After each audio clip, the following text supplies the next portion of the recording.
Magandang araw po sa lahat ng ating mga kaibigan sa Luzon. Magandang umaga po sa lahat. Mahal po kayo ng Diyos. Sa ating mga kaibigan naman sa Visayas at Mindanao, maayong adlaw, mga hinigugma sa Ginoo. At ang ating mga kababayan sa buong mundo, good morning po sa inyong lahat. Welcome po sa ating program, Devotional Time with Pastora Cha. At bago po tayo magtrabaho, tayo po muna ay mananalangin. Pero bago ang lahat, nais ko po sanang magbahagi ng maikling verse para sa ating lahat. Ayon po sa Isaiah chapter 26 verse 20, "Go home, my people, and lock your doors. Hide yourselves for a little while until the Lord's anger has passed." At ayon naman sa Tagalog, "Ikaw ay parito, bayan ko. Pumasok ka sa iyong silid at isara mo ang iyong mga pintuan sa palibot mo. Magkubli kang sandali hanggang sa ang galit ay makalampas." Alam niyo mga kapatid, home quarantine tayo ngayon. At pakiusap po sa lahat ng ating mga kababayan, kailangan po mag-ingat tayo lagi. At sana po ay patuloy tayong manalangin at patuloy po nating isipin kung ano po ang kabutihan para sa ating lahat. Ayon naman sa iba mga kapatid, sabi nila, dito sa amin pastora, naka-lockdown na.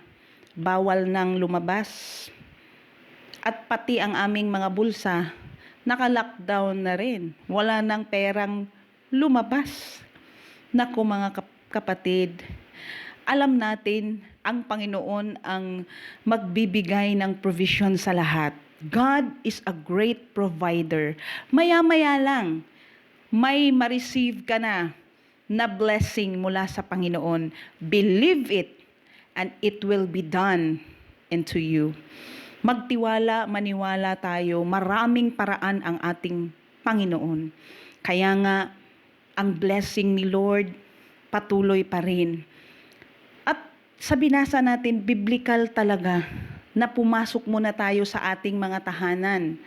Ito ay pansamantala lang naman, hindi naman pansamantagal. Pero yung iba nagrereklamo pa rin.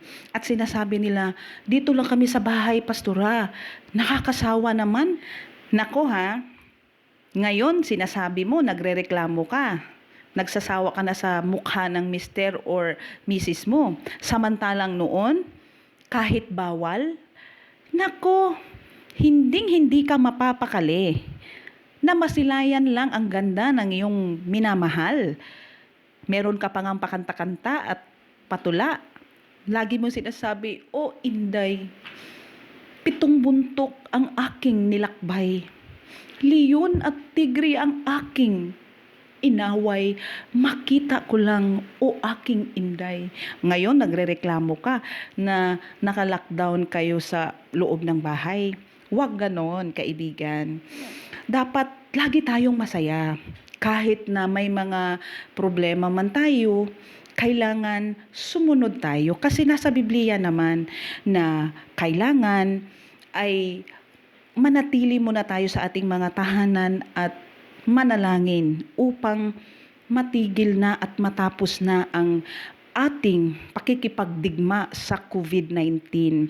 Kaya nga pakiusap po sa lahat ng mga church leaders, alagaan at ingatan natin ang kawan ng Diyos na ipinagkatiwala sa atin.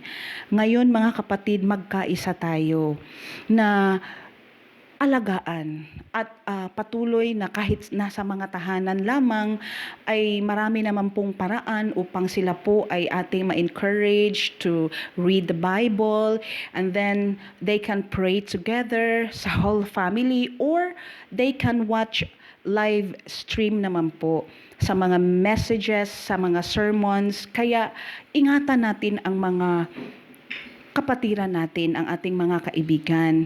So, sama-sama tayong mananalangin. Alam ko po na bilang mga leader ng mga simbahan, mahirap talaga ang pagpasyang ito. Subalit mga kapatid, kailangan na maging masunurin tayo sa ating mga namumuno. Ito naman po ay utos ng Diyos na kailangan igalang at sundin natin sila. At alam natin na malalampasan natin ang lahat ng ito mga kapatid.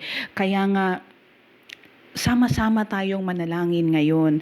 At habang nasa loob tayo ng tahanan, kailangan patuloy nating pakinggan ang mga Christian songs at patuloy na ating bigyan kahalagahan ang pagkakaisa, yung oras natin sa ating mga pamilya. Siguro ikaw na anak, hindi mo pa nasasabi sa iyong ina or ama na mahal mo sila. Ngayon pa lang, yung mga anak, sila na ang magluto, sila na ang maghugas, maglaba, mamalansya, at para naman makakapagpahinga ang ating mga magulang, ang ating ina. Meron nga akong narinig, nung namatay na ang kanyang nanay, sigaw siya ng sigaw. Sabi niya, I love you nanay, mahal na mahal kita. Pero hindi na yun maririnig kasi nga, isang malamig na bangkay na ang kanyang ina. So kailangan ngayon pa lang habang nasa loob tayo ng tahanan ay ating patuloy wag nating sayangin ang pagkakataon na tayo po ay pinapakita natin ang ating pag-ibig sa ating magulang. Ganon din sa mga magulang, kapag wala kayong time noon, ngayon pa lang magkaroon kayo ng oras, magbasa kayo ng Bible, maraming kwento sa Bible na talagang mag-e-enjoy ang ating mga kabataan. Turuan natin sila ng mga memory verse at magkaroon tayo ng mga scriptural reading sa ating mga tahanan para naman po maging masaya at patuloy na maging matatag ang ating pamilya. Kaya nga mga kapatid, sa umagang ito, manalangin tayo at patuloy na asahan natin, malalampasan natin ang lahat ng ito. Tayo po ay manalangin. Panginoon na makapangyarihan sa lahat, sa mga oras na ito, ikaw po ay aming itinataas. Makapangyarihan ka, O Diyos. Ang hindi namin kayang-kaya mong gawin. Panginoon, sa aming mga kaibigan na nakikinig, nanonood ngayon, abutin mo po sila ng iyong pag-ibig, O Diyos. Alisin mo ang anumang takot sa kanilang mga puso. Alisin mo ang lahat ng kanilang pangamba. Panginoon, ipadama mo sa kanila ang iyong presensya. Pagpalain mo, O Diyos, ang aming mga kababayan na ngayon ay apektado sa COVID-19 disease.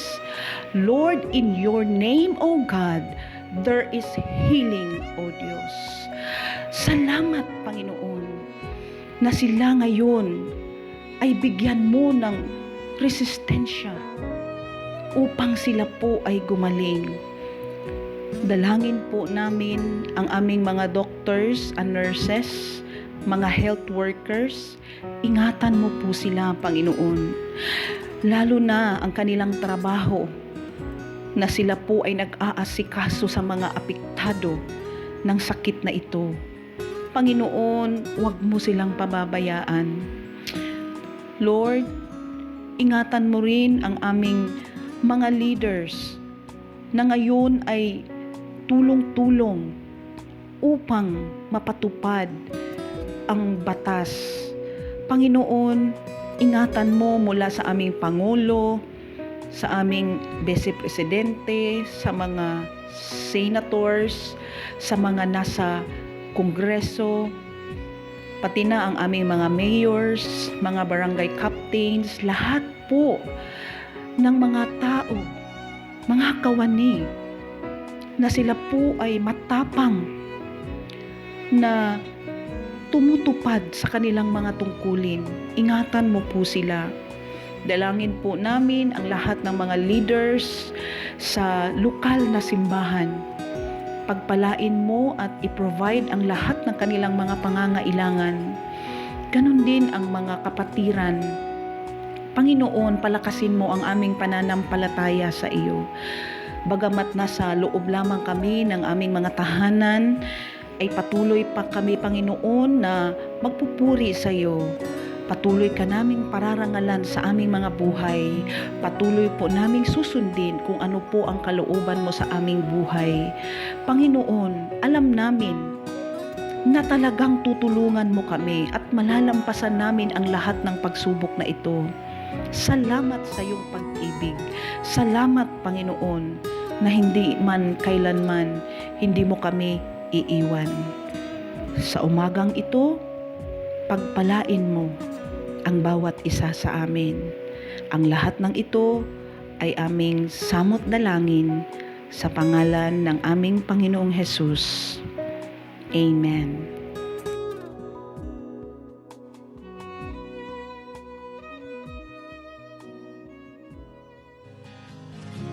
And all my life you have been so, so good.